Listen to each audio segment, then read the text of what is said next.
મહત્વના સમાચાર સામે આવી રહ્યા છે સાબરકાંઠાથી। સાબરકાંઠા જિલ્લાના સ્થાનિક સ્વરાજ્યની ચૂંટણીના પરિણામો જાહેર થતાં જ રાજકીય ચિત્ર સ્પષ્ટ બન્યું છે। સાબરકાંઠા જિલ્લાના જિલ્લા પંચાયતની વક્તાપુર બેઠકના ભાજપના ઉમેદવાર અલ્પેશભાઈ રાયસિંગભાઈ ભાભોરનો ભવ્ય વિજય થતાં કાર્યકર્તાઓમાં ખુશીનો માહોલ જોવા મળી રહ્યો છે। મતગણતરી પૂર્ણ થતાં જ ઉમેદવારો અને સમર્થકોમાં ઉત્સાહનો માહોલ જોવા મળ્યો। વિજેતા ઉમેદવારનું સ્વાગત ફૂલહાર અને મોં મીઠું કરાવીને ફટાકડા ફોડીને ભવ્ય ઉજવણી કરવામાં આવી રહી છે।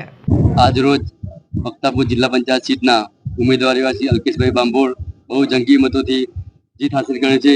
એ બદલ 4 વક્તાપુર તાલુકા પંચાયત સીટના તમામ કાર્યકર્તાઓને હું દિલથી આભાર વ્યક્ત કરું છું અને આ સીટનો હું જિલ્લા સહ ઇન્ચાર્જ તરીકે નિમણૂક કરવામાં આવ્યો હતો। તમામ કાર્યકર્તાઓનો હું દિલથી આભાર વ્યક્ત કરું છું। ભારત માતા કી જય। 32 વક્તાપુર જિલ્લા સીટ ઉમેદવાર ભારતીય જનતા પાર્ટી ગુજરાત તથા ભારતીય જનતા પાર્ટીના કાર્યકર્તાઓ અને ભારતીય જનતા પાર્ટી તમામ મતદારો અને કાર્યકર્તાઓનો ખૂબ ખૂબ આભાર વ્યક્ત કરું છું અને મને વક્તાપુર જિલ્લા સીટનો ખૂબ ભારી મતોથી વિજય બનાવ્યો છે તે બદલ હું તમામ મતદારોનો આભાર વ્યક્ત કરું છું અને જે મતદારે મારા પર વિશ્વાસ મૂક્યો છે એ હું ખરા ઉતરવાનો પ્રયાસ કરીશ। આપનો ખૂબ ખૂબ આભાર। ભારત માતા કી જય। રિપોર્ટર સોએબ સૈયદ, સાબરકાંઠા।